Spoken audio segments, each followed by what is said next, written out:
Selamat pagi, Ibu Bapak Saudara yang terkasih.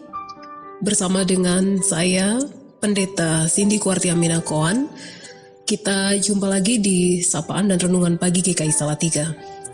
Nah, sebelum kita mengawali seluruh rangkaian kerja karya kita di sepanjang hari yang baru ini, mari kita meneduhkan diri untuk mohon hikmat penyertaan Tuhan. Kita berdoa. Tuhan, terima kasih banyak untuk kasih karunia Tuhan yang melimpah bagi kami. Kami boleh beristirahat dengan tenang di tengah segala pergumulan hidup kami. Dan terima kasih terlebih ketika Engkau masih mempercayakan kami kesempatan hidup kembali di hari ini. Kami percaya Engkau telah menyediakan beragam wujud berkat beserta dengan tanggung jawab yang Kau percayakan untuk kami tunaikan demi hormat dan kemuliaan nama Tuhan. Untuk itu, tolong bimbing kami, mampukan kami menghayati kebenaran hikmat Tuhan agar kami tahu bagaimana kami menjalani kehidupan yang kembali Tuhan percayakan pada kami. Di dalam nama Yesus Kristus firman yang hidup, kami menyambut kebenaran didikan-Mu. Amin. Jemaat yang terkasih, bacaan renungan kita pada pagi hari ini saya bacakan dari kitab Yesaya pasal 30 ayatnya yang ke-15a. Demikian bunyinya. Sebab beginilah firman Tuhan Allah yang Maha Kudus, Allah Israel. Dengan bertobat dan tinggal diam, kamu akan diselamatkan. Dalam tinggal tenang dan percaya terletak kekuatanmu. Ibu bapak saudara yang terkasih, berapa kali dalam sehari kita melatih diri secara bersengaja untuk diam dan tenang? Bisa jadi beberapa di antara ibu bapak saudara menjawab, oh ya cukup sering. Contohnya saat saya memang sedang tidak berbicara, atau saat saya sedang nonton TV, baca WhatsApp, main Facebook, Instagram, atau ketika saya sedang tidur. Nah, kalau ditelisik, maka jawaban-jawaban tadi tidak benar-benar menjamin bahwa kita sungguh-sungguh diam dan tenang. Sebab ada kalanya dalam usaha kita untuk bisa tidur, pikiran kita pun seringkali masih menggelayut dengan segala ragam apa yang kita pikirkan. Begitu juga ketika kita sedang nonton, sedang baca, jelas pikiran dan rasa di hati kita berseliweran. Ataupun saat kita sedang tidak bicara, toh isi kepala dan hati kita tetap bergumam, bukan? Nah, kalau begitu, diam dan tenang macam apa yang dimaksud dalam pertanyaan saya tadi? Dan juga diam serta tenang macam apa yang dimaksudkan dalam bagian bacaan kita? Nah, diam dan juga tenang yang dimaksud dalam pertanyaan juga bagian bacaan kita tidak sedang menyasar situasi kondisi di luar kita, melainkan menyasar dari dalam diri kita. Tidak melakukan apa-apa, tidak jaminan bahwa kita sungguh-sungguh ada dalam keadaan diam dan tenang. Nah, lebih jauh, bagian ayat kita mau memaksudkan bahwa diam dan tenang itu berarti kita bersengaja secara sadar untuk menguasai diri di tengah ramainya pemikiran dan perasaan kita.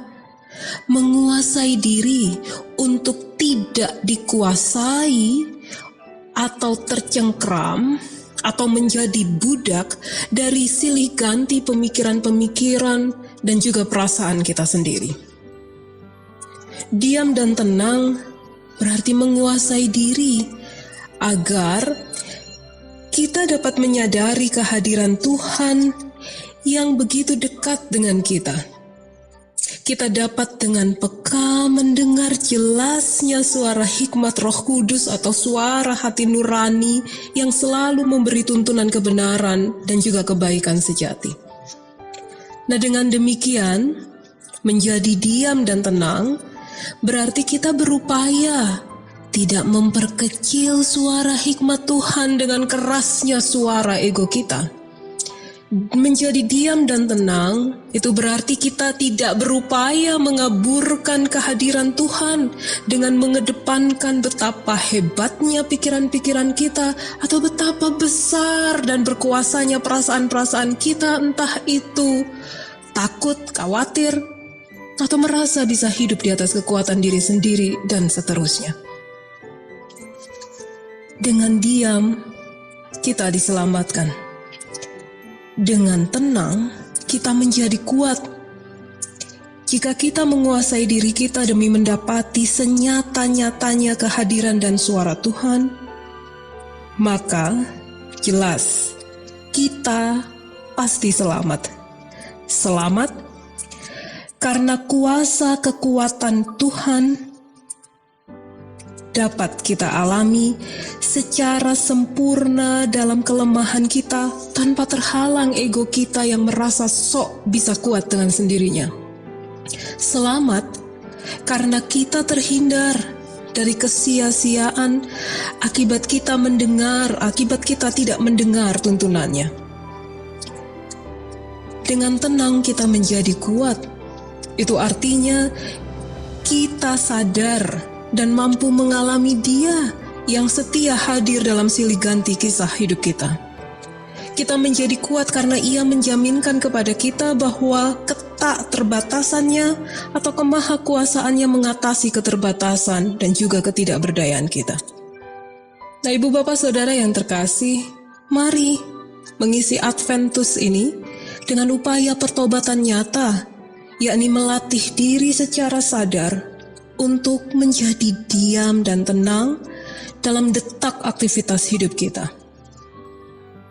Kita memang masih hidup di tengah pandemi.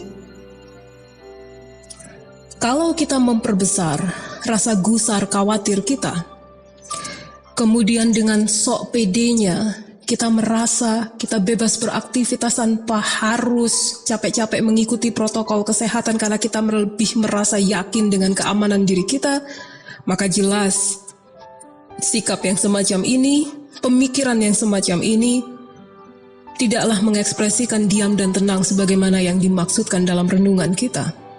Sebaliknya, kalau di tengah situasi pandemi yang masih lekat dengan ketidakpastian ini, kita mengatasi rasa gusar kekhawatiran kita dengan terus menyadari kehadiran dan kuasa Allah yang juga lebih besar dari ketidakpastian ini, dan juga kita mampu terus memotivasi diri kita untuk terus mengerjakan bagian tanggung jawab kita dengan selalu memberikan yang terbaik dan dengan tetap mengikuti protokol kesehatan. Maka upaya-upaya konkret inilah yang juga boleh kita pahami sebagai wujud nyata bagaimana kita melatih diri menjadi diam dan tenang. Selamat beraktivitas, selamat menghayati kehadiran dan kuasa Tuhan. Tuhan memberkati. Amin. Mari kita bersatu di dalam doa. Terima kasih Tuhan untuk kasih karunia-Mu yang begitu luar biasa. Firman-Mu menguatkan dan menyadarkan kami, menolong kami, supaya kami tetap menghayati bahwa Engkau Tuhan bukan Allah yang jauh.